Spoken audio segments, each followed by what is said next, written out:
Greetings everybody, Nick D Virgilio here. In today's video, I'm going to show you how to use the program Drumagog.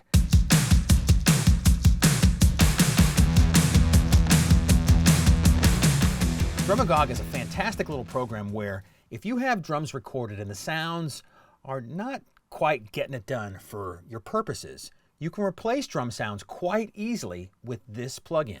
I'll be using Drumagog 5. It comes with its own sounds, but you can also use VST plugins for other sound options, which really make it endless. And it's all quite easy to do. Now, I'm using Pro Tools here, but whatever DAW you use, Drumagog works exactly the same. And with that said, let's get into it. First things first, who's going to need to use Drumagog? Well, anybody who's a mixer, a recorder, you're in a band, you just need to have more sound options for your recordings. It's especially good if you're getting tracks sent to you from some other place, you're working remotely, and you just need a way to spice up the sound. All right, let's get going. Got to put on my headphones here. Also, I need my trusty glasses so I can see what's going on. Hold on, I got to clean my glasses.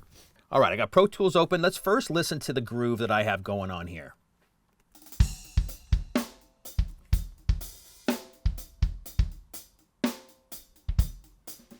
Nice funky little ditty.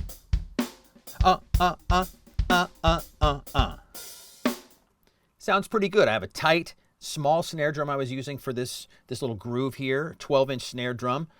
With Drumagog, I can change that sound to anything. Now in this groove today, I don't have other drums like the toms going or anything like that, but everything I'm doing for the kick, the snare, hi-hat, anything I have here, it works exactly the same no matter what drum you're working on inside your session. Okay, I'm going to flip over to the mixer window here and open up an instance of Drumagog. I keep it down here in Other. Right there it says Drumagog Mono or Stereo. I just need a mono instance right here for my kick drum. We're going to start with kick drum first.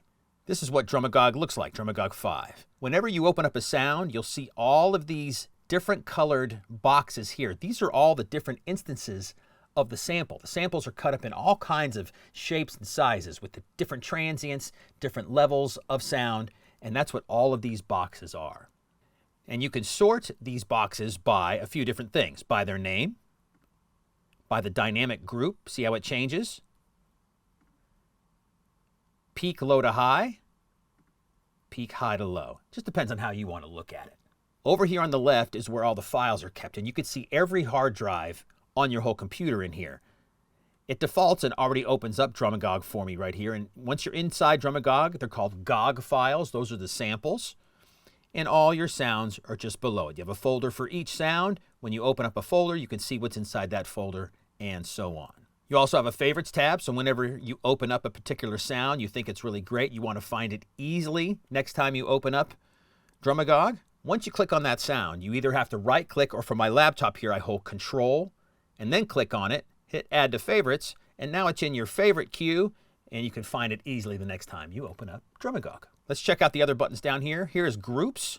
Now you could see the level of the samples inside of each sound, right? So if I'm in samples, remember these are all the different colors, these are all the different samples that make up the one sound.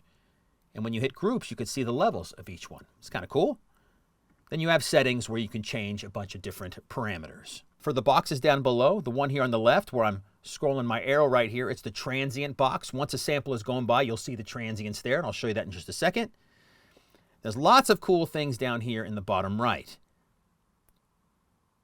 Under the main tab, you have your blend. This is how you blend the sample with the sound that's already there. So if it's all the way to the left, you're only going to hear the recorded sound that's coming back from your DAW. If you have it all the way to the right, you're only going to hear the sound from Drumagog, and in the middle, you hear a little bit of both. So it's a really nice, easy way to blend between the two sounds. You can pitch the sound right here. You have an articulation fader that works great for hi-hat and snare drum stuff. You can blend the overhead, the room, the direct sound, so lots of good options there. And you have a filter EQ section here on the right where you can change your cues, which frequency you're filtering in or out or adding to, all kinds of things right there. The Synth Tab is pretty fun and a funky little section where you could put your snare drum sound, your kick drum sound, and turn it into a synth sound pretty easily in this tab. Just start messing with the faders, turning things up and down, and you can morph your sound very quickly. In the Effects tab here, you have a Morph Engine where you can morph the sound, sort of turn it into a little bit of a synthy thing, but just in the background. And there's also a convolution reverb, so you can add reverb directly in Drumagog if you like. And finally, the plugins tab. This is really cool because you can use third-party plugins inside a Drumagog. Like say you have Superior Drummer or some other VST plugin that has great drum sounds you want to utilize, you can use it in here in the plugins tab. And finally, on the right side of the program here, you have some different buttons you can turn on and off. Just by clicking these buttons, you can turn articulations on and off, random samples. A lot of times, I don't really touch these buttons very often, but they are here if you need to auto hi-hat track, if you're going to replace the sounds of a hi-hat. If you click on the auto hi-hat tracking button, what that does is it'll track the hi-hat whenever it opens, it closes, it's open up halfway, all of that kind of stuff. The program will follow that. But what happens is that it adds latency to that particular track inside your DAW. So you have to move that track back by whatever the program says. This one, I just picked this one randomly. It added 117.3 milliseconds of latency. So you have to move that track backwards by 117 milliseconds. So it's nice and in sync. And then it'll track your hi-hat if you need to do that. For right now, I'm just going to leave the auto hi-hat tracking off, especially because we're on the kick drum track. I don't need to track the hi-hat on the kick drum track. Yes, badoosh-doosh. All right. Then there's all kinds of other things here, which we can get into later. A very basic overview of Drumagog. Getting into a deep dive of this program, you can definitely do on your own. Once you know the basics, that's where you're going to get started, and you can start changing the sounds of your drums right away. If you want a deep dive, just press different buttons and get into those features and see what happens. That's the best way to learn any new plugin. Just press the buttons and see what happens and experiment, and you can really learn how to use any program like that, any plugin, much easier, in my opinion. All right, with that said, let's get going here. So I'm going to go back over to the Wave side so we can see what's going on. I'm just going to pick a small section right here. Let's check it out. Oh! Now, I must have a snare drum sample on because it was changing the sound of the kick drum to a snare drum. That's how easy this thing works. All right, let's get to the kick drum sounds. I have lots of really cool ones, but I'm going to open up this folder that says Fairview Kicks, and let's just pick the one on the very top. It's a DW2 kick drum. Click on it. All right, the samples change. You can see the box has changed here. Now let's see what this sounds like. Ah, sounds more like a kick drum. Let's solo this track. And check it out. All right. Going back to my main tab, this is where you're going to do a lot of the work in the main tab here. Now, right now, you're hearing just Drumagog. If I go all the way to the left, right now you're hearing the kick drum that I recorded, plus you're hearing the bleed that's coming through that same kick drum microphone from the recording. I'm going to slowly move the blend knob back to the right, and you'll hear how the bleed sort of goes away because you're going to be mixing in the sample with the recorded kick drum sound. Here we go.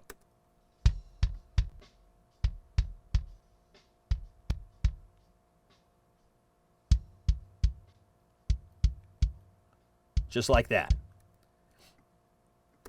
Now, over here in the transient bar, as I play, see all the little white circles?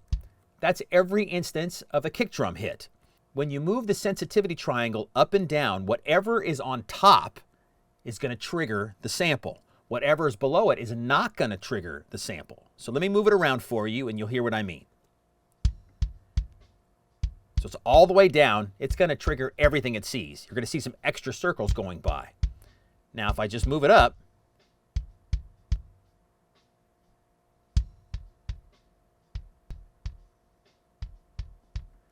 let's move the blend knob all the way to the right so you're only hearing Drumagog. Now you're not hearing anything, right? Because the sensitivity knob is way too high. Let's slowly pull it down, and when I get to that certain threshold, it'll start triggering the kick drum. See that? So the key is just to get the sensitivity level to the right spot to just trigger what you want it to trigger.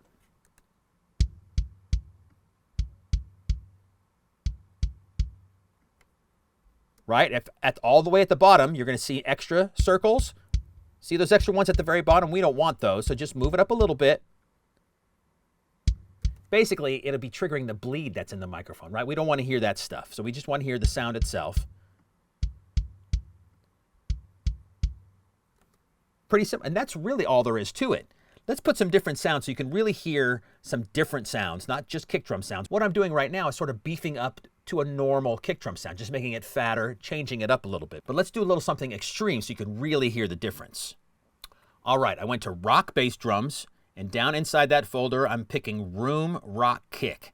Check out the sound of this one. Now this is Drumagog only. Hit the play button. That's very different, right? Let's blend it in with the original recording. That's the original recording all by itself. Blend in a little bit of... It really makes a difference, right? Now let's put in the rest of the drums and see what happens. Okay. First, Drumagog completely down, so you're only hearing the recorded kick drum. Now I'm going to move the blend knob up.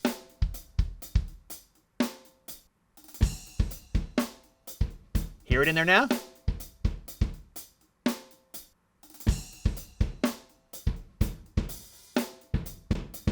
Now that's with Drumagog completely 100%. Pretty cool, huh? Now let's start messing with some of these other faders over here. First, let's pitch it down a little bit. Maybe it's a little too high pitched. Just move the fader and you have a totally different sound. Here we go. Oh. That's cool. Yes. Isn't that cool? You just pull a fader down, change the sound, totally morph your drums into a completely different thing if you want to. Now let's go over to the Effects tab and put a little reverb on this kick drum. Say you want some reverb, make sure you turn the power on. Right there, it lights up. Pick whichever reverb you want. There's all kinds of reverb options. Look at that, tons of stuff. Even your third-party plugins, if you want to use them. Let's just pick something here. How about some excited ambience? Let's try that one. Double click, see the reverb there. Hit the play button.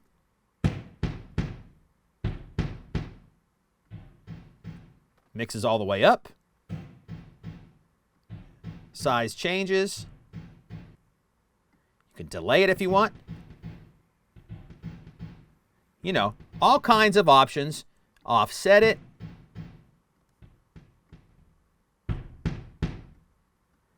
Again, just really mess with the sound to morph and become sort of a sound designer. It's a real fun way to design and just sculpt however you want the sound to be.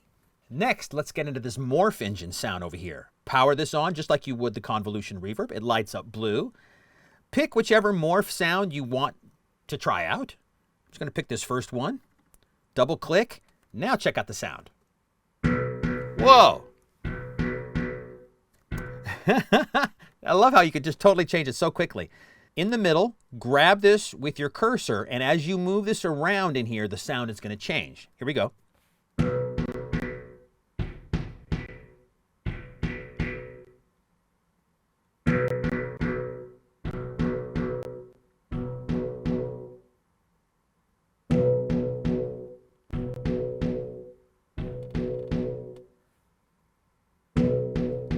Now, that's pretty darn cool in my opinion. So let's go back to the main tab here and blend that in with the recorded kick drum sound and see what we got. So all the way off. Let's put all the drums on. Oh, it's there a little bit.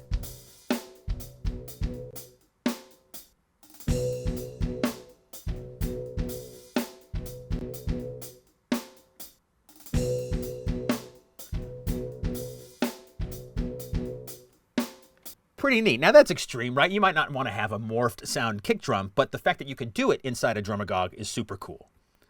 Let's turn it off. All right, back to our original sound. That sounds pretty good. Now let's pick a different snare drum sound.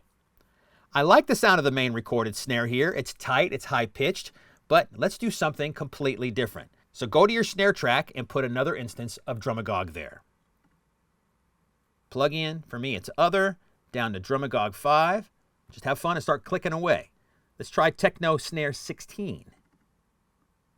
What's this sound like? Whoa! That's great.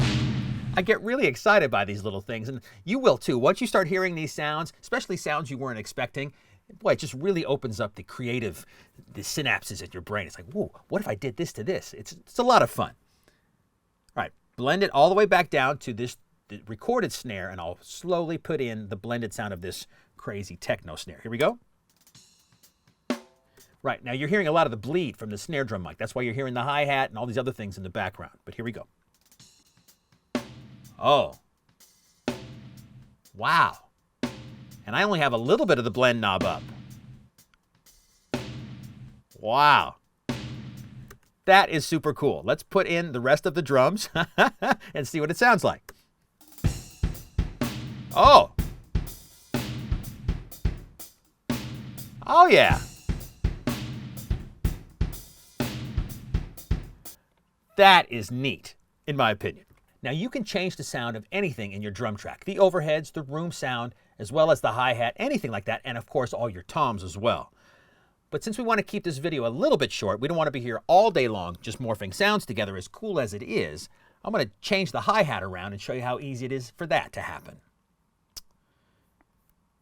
Here's my hi-hat track. I'm just going to solo it. Go back over here to the mix window and put an instance of Drumagog on the hi-hat track.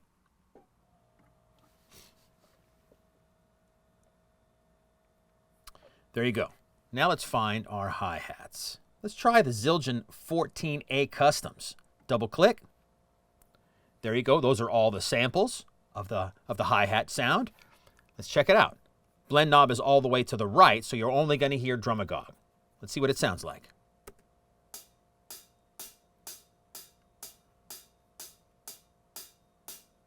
Okay, that's Drumagog on its own.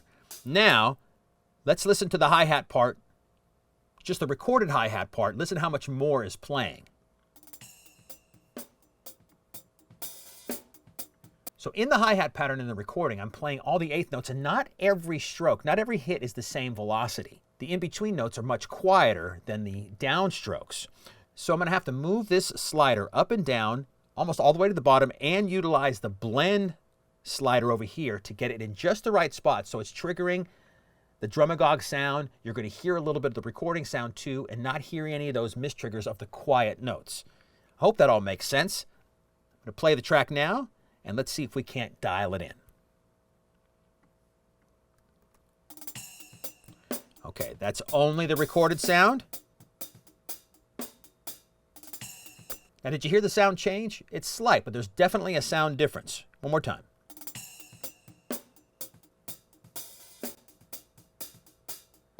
The sample is definitely coming in.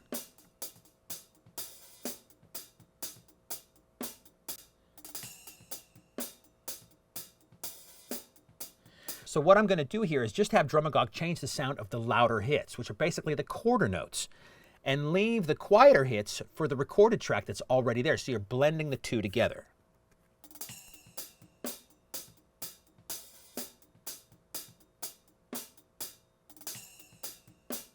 Make sense? I have the blend knob right about in the middle, so I'm hearing a little bit of the recorded sound and a little bit of Drumagog blended together. Now I'm going to put the rest of the drums in. Let's hear what it sounds like there.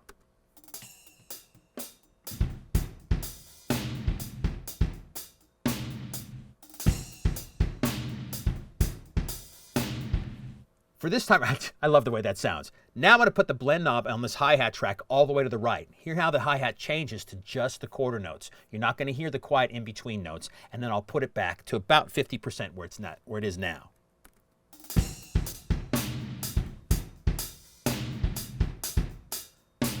You're hearing a little bit of the quieter eighth notes in the hi-hat part because I have the overheads on and the room mics on. And those also recorded the hi-hat sound. So they're in the background, but if I move that blend knob back a little bit, you should hear them a little bit more. Check this out.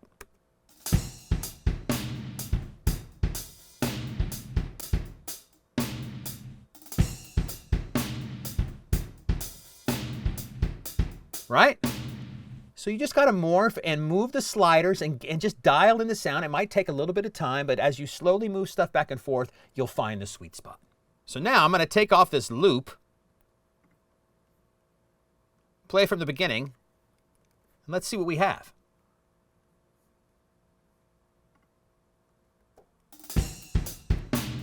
I love that snare. Yeah.